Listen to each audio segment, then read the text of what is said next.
Sawa. I'll talk two languages. I may start with introducing myself in English. My name is Omar Amukoya. Officially in ID is Omar Amukoya Wanzete. I'm Omar Amukoya Wanzete from Umias East constituency, from the share sub-county, from the share sub-location, the Binu area. I am a long-term member of ODM. Actually, when ODM was produced in Kenya, it was Orange Movement. That was 2005. I was among few Kenyans who registered in the party. But today I'm not going to vote, and not that I'm so busy, but because due to our party leader, Raila Odinga, disappointed me to the extent that joining the team Kenya Kwanza. It didn't disappointed me to an extent that I don't feel like even voting from this election. I was so disappointed so much because I had all the trust, I had all I was the only wish of the Raila Odinga, but so far, at least my ambitions have thrown down against Odinga being our party leader. So for now, I don't see why I should engage, or rather, why I should give that support of grassroots organization. Thank you so much. The party is built from the grassroots. And since my party top organ has appointed me, I don't see why I should engage the grassroots election. Because the support of the party, it doesn't have to do with the top. The top comes from the grassroots. So I didn't see why I am okay. Me as personally, I feel immorality. I feel we were sidelined by joining Kenya Kwanza. We were not consulted by our party leader. We were not consulted even by even the party leader didn't consult grassroots. He did not consult anybody within, or rather, we at county levels. So when we are betrayed by our party leader, why should I start by giving the support from the grassroots? I don't see why. That's the reason why I'm very firm that I'm not to participate. Not that I'm busy, not that I'm very important, I'm special, but no, I was a diehard of our party leader, Raila Odinga, with vision, with views of ODM being a party to rely on. Even our cooperative society minister, Honorable Oparanya, who joined him, Honorable this man Joho, who joined him. All these people, they are banging the people who have made me to get discouraged that if that's the nature, then why should I support it from the grassroots? Thank you. Among the two, nobody will have 70%. Much I know, they're just 50-50. Reason being, a number of ODM members, the way Oparanya used to treat them was they looked to be so special.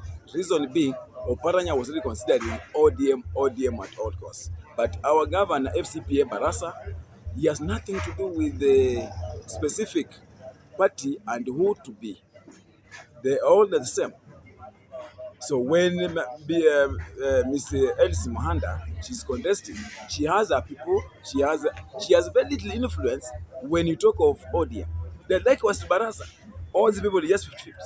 There is nobody who has a big clique in ODM so far. The reason being, Honorable Paranya, when he picked up, he had an vision of ODM, him becoming the next president after Raila. And that's why he was really cooking, and he was really putting all spices in ODM in order to make that test ODM to click. But the two, they are not making any big change to people. Like recently, if I'm not wrong, I can look at it to be the same as I've told you, because it was recently when when Honorable FCPA Barasa won election. Within a short time, when he joined the president, actually in working together the president, because William Samoei Ruto in Kenya Kwanza is the president. He is the president. You like it or not, he's our president. So when he joined him for work, and of course, a governor cannot do without the working of the president. because the president who has a slot of the national cake. When Governor Barasa joined the president, many people said he has closed Kenya Kwanza. Still, it didn't make any big impact when he came up and started opening offices. Because I've been going around. We have seen yesterday, but recently, 1 week down the line, he was opening an office officially at Mumias, in Mumias West. That was the Kero. It didn't have a big impact. I was there a few days before and even up to date. Last time he was in Mumias East opening the official ODM office. It didn't make big impact. I'm telling you for free that the ODM that we used to have during the Oparanya time and when Raila had not changed from what he's doing today, actually that ODM countrywide, it was too booming compared to today. All over the country. Even in Nyanza, there's a lot of confusion in between the people people vying, people will vie, people have the ambitions, and the people who are already in the city. Even in Nyanza, where Raila is the kingpin in politics. So, what about here? Mama Elis Muhanda and FCPA Barasa, they have no much input in the ODM. And I told you earlier that Oparanya had high ambitions, which eventually failed. Because remember, the promise between Omar Odinga was that when he won for presidency, Oparanya automatically will be the finance minister. Thereafter, Oparanya will vie immediately after 5 years, of which it didn't happen. So, ODM members, a number of them, their missions failed. That's what I can say. Thank you so much. This one are putting it very open at large.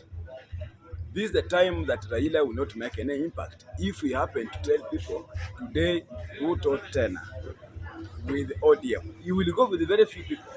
And to me, I'm telling you this for free because I've been in the field of, I've been analyzing politics for the last 34 years. I'm 54 years myself, but for the last 34 years, I've been able to analyze and whatever analyze things that normally happen like that. This is the time that Raila has lost his grip all over the country. Reason being, if Raila will actually say that he's joining Ruto, UDA, and ODM, and Black Bear remains Honorable William Samuel Ruto, of course, none of them will make any impact. The ODM issue will not make any impact because we are aware of the issue of Gachagua impeachment. It has really affected Kikuyus. The Kikuyus will never have a block vote to Honorable Ruto. And it is very clear that even that's why they didn't have trust in Raila, and that's why they didn't vote Raila for the last 5 times when he was vying. So it will not make any impact. And Nyanza, Western, another region like Coast, the number we have is too minimal. Cannot push Raila, cannot push Ruto for a secondary election because of ODM alone. Because already people have lost confidence in Raila.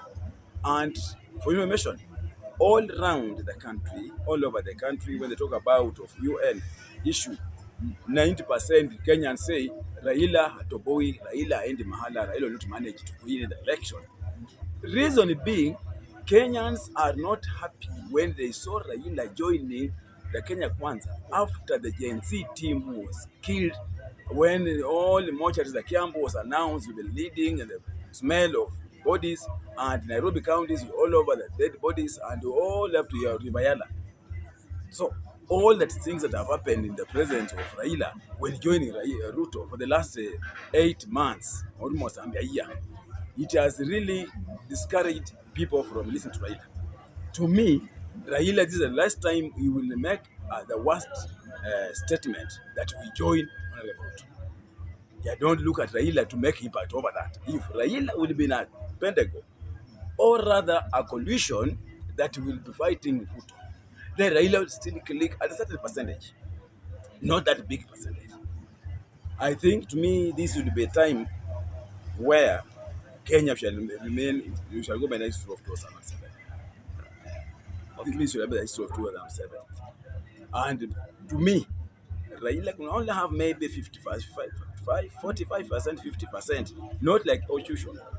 If we talk of another coalition against Ruto.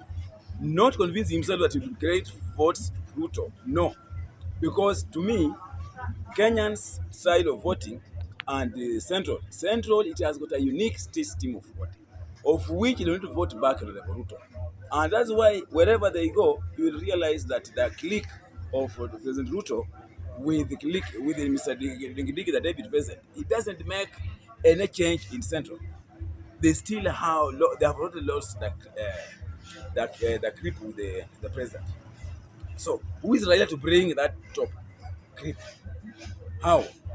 Issue of Raila joining Ruto, it has made him decline, and ODM will not have that block that it used to have. So to come and fight for presidency? Yes. No. Kenyans have also lost trust in Raila. Reason is Raila played a very funny game. If Raila could remain adamant against this Kenya Kwanza government, then Raila was even more powerful in 2007. 2027, sorry. But Raila this time, if it happened to come on the ballot, in fact, he may even get a half of the votes that he got last time. You not gang the votes that he used to have, because Kenyans have also lost trust in him. Because this was the worst government and structures that was going on, that everybody knew that we should be against because of the budget, issue of accountability, issue of hospitality, issue of all the services in Kenya Kwanza, the way they are being conducted, they are not up to date.